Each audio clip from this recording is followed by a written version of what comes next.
So we're looking at another Kings and Generals video about the Six Days War from 1967.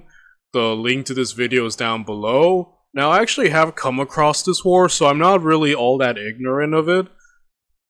During my theological studies about Israel and some other its relationships with like Arab states and whatnot, I eventually came across this conflict, which essentially was a coalition of various Arab or is it Arabian, but Arab states from Egypt, uh, Syria, Jordan, and I think Lebanon, and essentially a coalition of various states against Israel, and Israel won, which is very interesting. I remember reading that and being like, oh wow, that's interesting. So I did come across that, but I am really looking forward to learning more about the specifics of, how things went, the military operation, etc. And yeah, I don't really have much else to say other than I'm looking forward to seeing and learning a bit more about this conflict as told to us by Kings and Generals. Now, before I get to the video, I just want to ask if you enjoy my content, if you enjoy any of my thoughts or opinions or whatnot.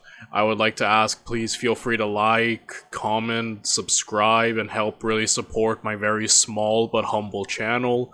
It honestly means the world to me when people do.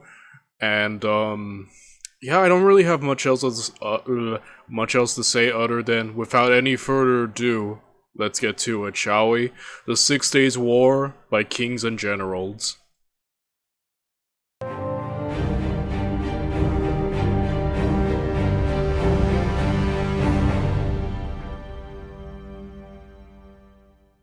This video is sponsored by Skip. Ever since the Israeli victory during the wars of 1948 and 1956, the Arab coalition, led by Egypt, Syria and Jordan, was eager to change the situation in the region by defeating Israel.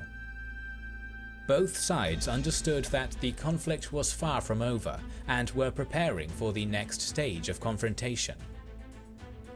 International interference and the inability of the sides to find a settlement made one of the most iconic conflicts of the modern era, the Six-Day War, inevitable.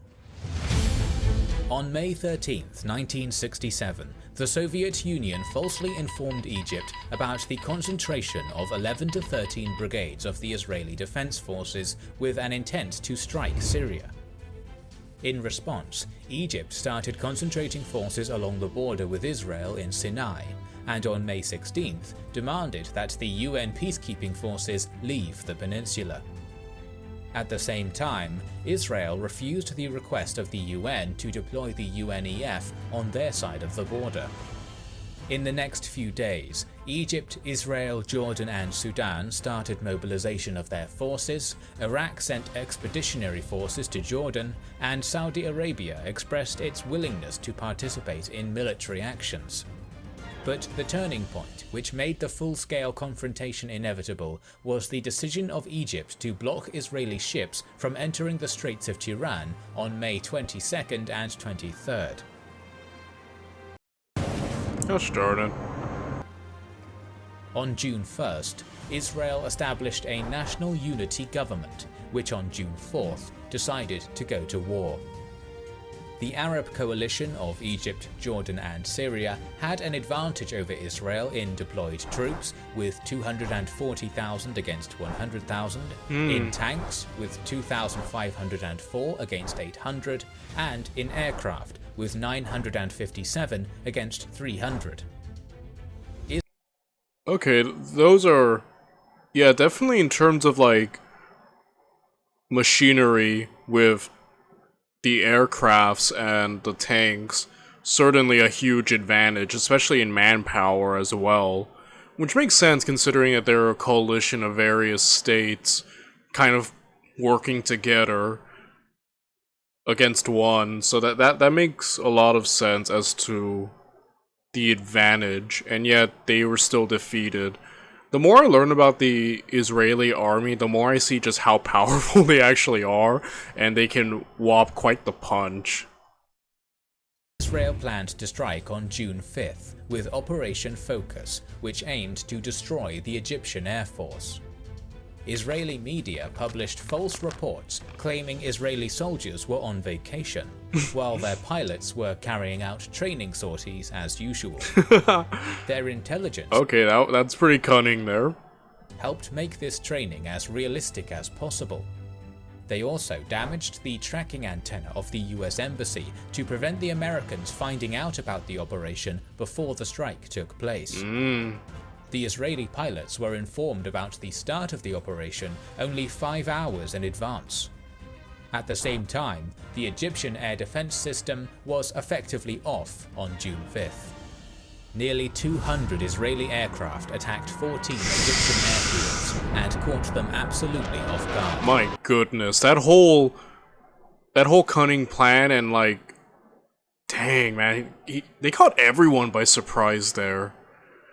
And yeah, we've seen various times, I think like, it was in World War II, where there was definitely a reliance on air superiority, which can give advantages to, you know, various nations. And Israel off the bat just wanted to secure some type of air supremacy, right? So dang, man. 338 Egyptian aircraft were destroyed and 100 pilots were killed Oh my within goodness. 3 hours. The Jordanian and Syrian air forces attacked Israel in retaliation at 11 AM on June 5th. The response of the Israeli Air Force was to attack their airfields, which led to the destruction of all 28 Jordanian, 53 Syrian and 10 Iraqi planes. Operation Focus was a decisive success. Israel. Wow. It's cool to see some air combat, because so far in this channel we've kind of haven't really focused a lot in like close to modern warfare, mainly a lot of warfare pre-planes, you know? So it's kind of cool to see that. And again, Israel so far has dominated the skies. They just completely wrecked shop right there off the bat, helping secure and get some type of air supremacy. And definitely it was a cunning plan, which I guess they have to use considering the odds they're going against. It is a coalition after all, and they do have, in terms of equipment and manpower and machinery, the one up. So that makes sense that you would have to just strike first, right? And that's kind of the thing with coalitions. Yeah, with like coalition wars, we've seen many of them on this channel's history, where various nations will try to team up against one. And the most successful coalition wars of those who had the most success against various countries and nations were the ones who could like usually divide and conquer their enemy and take them off, you know, one at a time.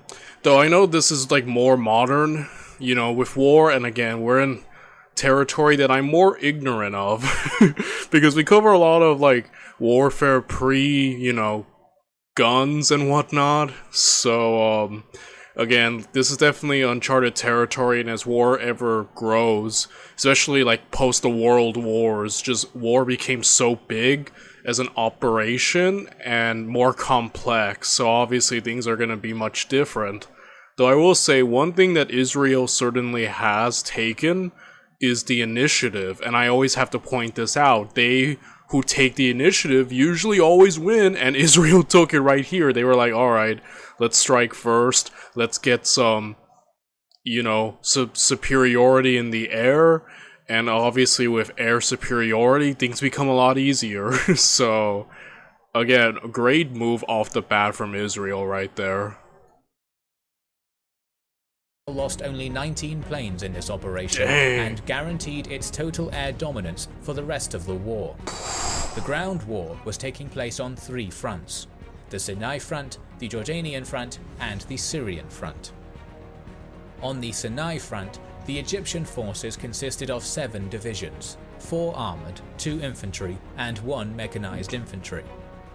Egypt had 100,000 troops and 900 to 950 tanks in the Sinai, so Israel concentrated 3 divisions consisting of 6 armoured, 1 infantry, 1 mechanized infantry and 3 paratrooper brigades for a total of 70,000 men and 700 tanks along this front.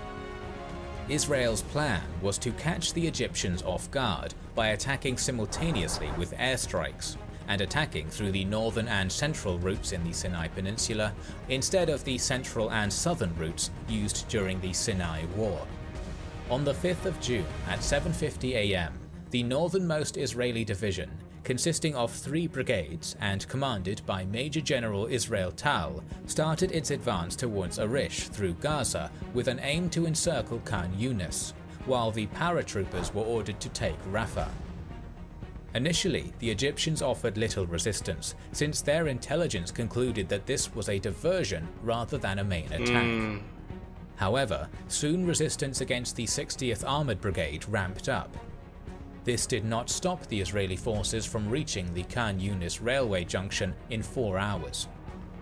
Afterwards, the IDF advanced on Sheikh Zayed and defeated fierce Egyptian resistance thanks to air domination. The road to Arish. That air domination, I think, is off the bat so powerful. And, again, like I said, we're definitely covering a new era of war on this channel. I've kind of neglected more modern war because I'm not as interested in it as I am, like, you know, kind of pre-world. I would say, like, probably from the Napoleonic era before. It's like the era of wars. All that is what I'm more interested in. Meanwhile, everything past the Napoleonic Wars is I have less interest in. So in this channel, if you've stuck around for a while, I've like ignored or not really looked into much because I'm not as interested. But like I said, this is definitely new and very interesting to me, and just seeing how this new front, obviously we've covered land and sea, but seeing just how OP air superiority can be is like really cool to just see something new like that front, you know? And I think, like, when I brought up World War II earlier, I think it was Hitler trying to take on the UK and some of his blunders. He was trying to establish more air superiority, but eventually I believe that the British were able to actually defeat Hitler on that front, which kind of negated his, you know, ambitions with trying to take on the UK. And, yeah. Was open, and by 8 am on the 6th of July, elements of the 79th Armoured Battalion and the 7th Brigade entered the suspiciously quiet city. Suddenly, the Egyptians started firing from the balconies and windows, and there was a heavy battle going on for control of the city. The IDF was only able to take full control of the city after reinforcements were sent. The northernmost division then split into 2 parts.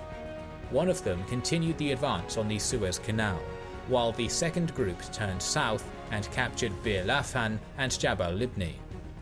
Further south, on the 6th of June, the 14,000-man, 150-tank-strong Israeli 38th Armoured Division under Major General Ariel Sharon was confronted by the Egyptian 2nd Infantry Division under Major General Saadi Naguib, consisting of 16,000 troops and 90 tanks.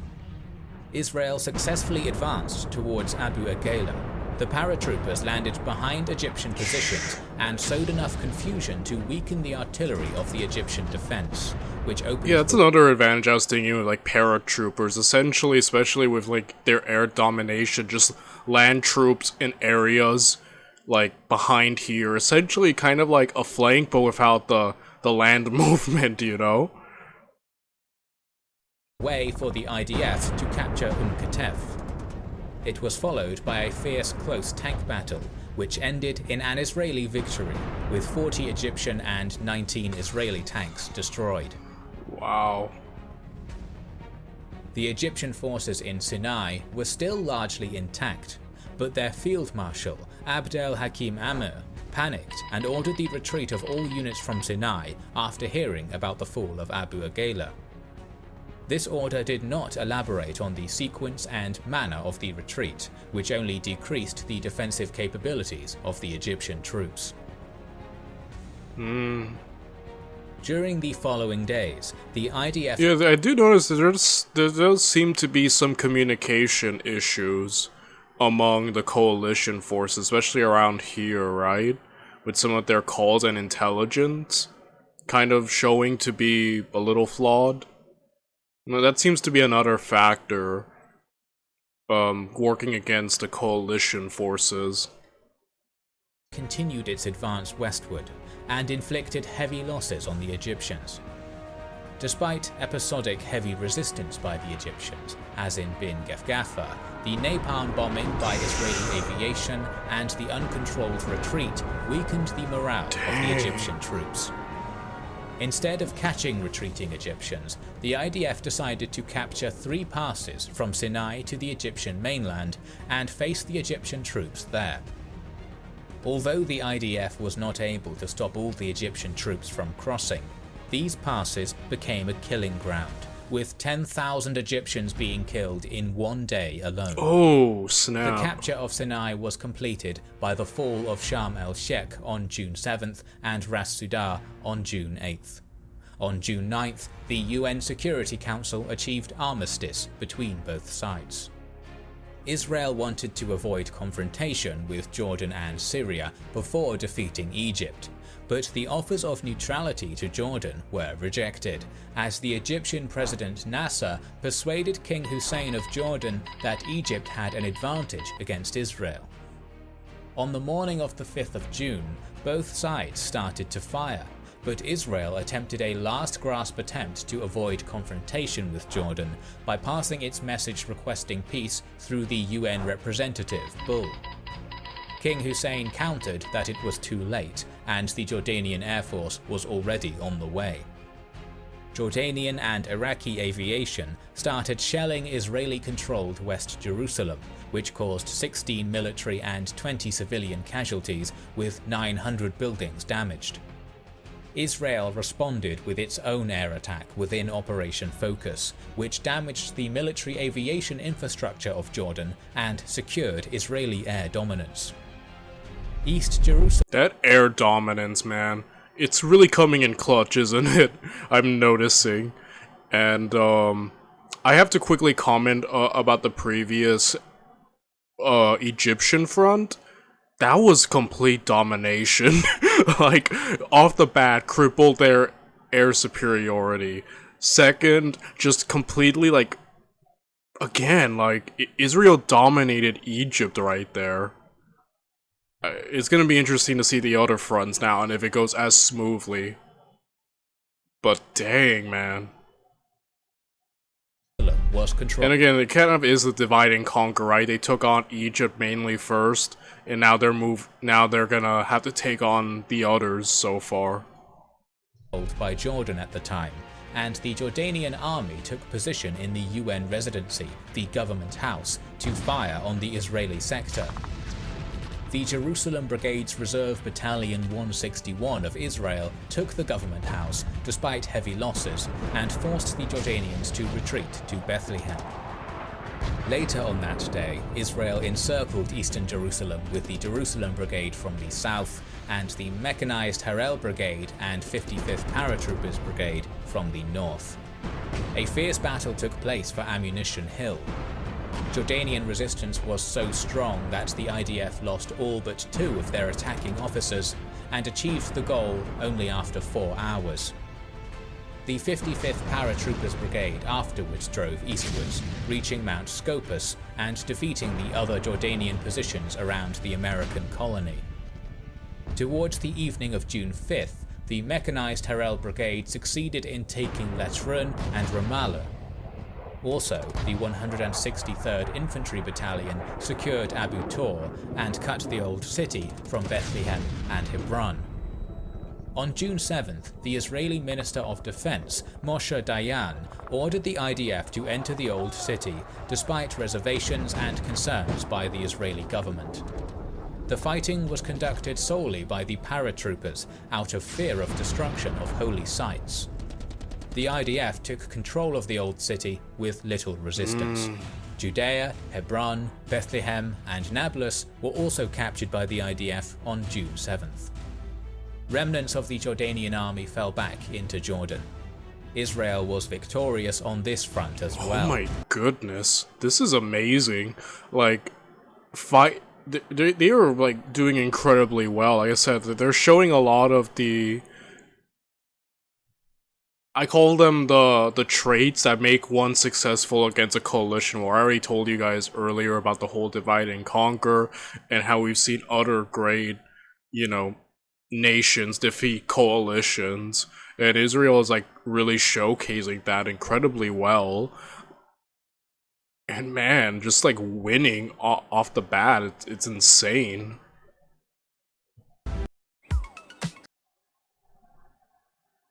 Doop doop doop.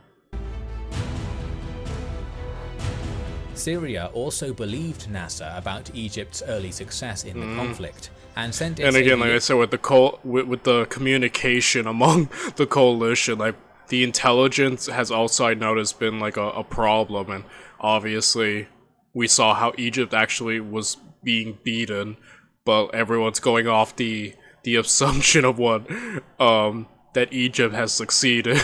So yeah, the communication and intelligence among the coalition forces has not been good. to attack Galilee. This attack was intercepted by Israeli aircraft. A minor ground attack was also attempted by the Syrians, hoping to capture the water plants at Tel Dan, Dan, and Shia Yashuv. This was repulsed by the IDF as well. Israeli air domination, lack of communication by Syrian units, and tanks being too wide for bridges were among the causes of the unsuccessful attack of the Syrians.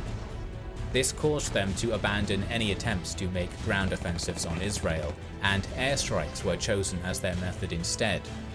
However, on the evening of June 5th, Israel struck Syrian airfields as part of Operation Focus, destroying 2/3 of the Syrian Air Force and forcing the rest out of the conflict. Operation Focus has been an overwhelming success. Like, Israel's Air Force, it's kind of like dominating. It's not even close. It's like so one-sided, it feels, in that front. The Israeli leadership was unsure whether to attack Syria or not. On one hand, Syria was using the Golan Heights to shell Israel. On the other hand, it would have been a literally uphill battle against a fortified enemy. But intelligence about weakened positions of Syria in general, and in Golan Heights in particular, led Dayan to order an offensive on Golan without government authorization. The Israeli offensive started with airstrikes, which severely damaged the defensive infrastructure and morale of the Syrian army. The 8th Armoured Brigade, led by Colonel Albert Mandler, advanced into the Golan Heights from Givat Haim. Heavy fighting in unfavourable terrain led to numerous casualties on both sides, but with the help of their aircraft, the IDF ultimately captured the Zora, Kala, and Ein Fit fortresses. Wow. In the central sector, the Israeli 181st Battalion captured the strongholds of Dardara and Tel Hilal after fierce fighting. By the evening of June 9th, Israel reached the plateau, which allowed reinforcements to join them. By dawn, Israel had 8 brigades ready for an assault on the second line of defences. Soon, a ceasefire was negotiated around the so-called Purple Line. By the 11th of June, all military actions stopped. Up to 983 Israelis, 15,000 Egyptians, 700 Jordanians, and 2,500 Syrians. Wow. That's insane, these numbers. Yeah, Israel dominated so hard. Like I said, I came in knowing definitely Israel won, like I said, but seeing the numbers and whatnot, specifically, it's like, wow. Just a showcase and another showcase of how to deal with a coalition, especially in a more modern age, is really cool. Syrians were killed in action. Israel gained a huge victory. It seized the Gaza Strip, the Sinai Peninsula, the west bank of the Jordan River, including East Jerusalem, and the Golan Heights. About 1 million Arabs were placed under Israel's direct control in the newly captured territories. The Israeli victory came as a result of more efficient military leadership, better preparation of troops, and intelligence. Yes. But the Six-Day War was by no means the last conflict, and merely 6 years later, the confrontation escalated into another war. The sponsor of this video, Alright, so that was really cool to finally see, and see the more specifics of how Israel won. Like I said, they, for lack of a better word, dominated. And again, they just had so much going for them. Better intelligence, more effective in their operations and in their execution of their plans. Great video.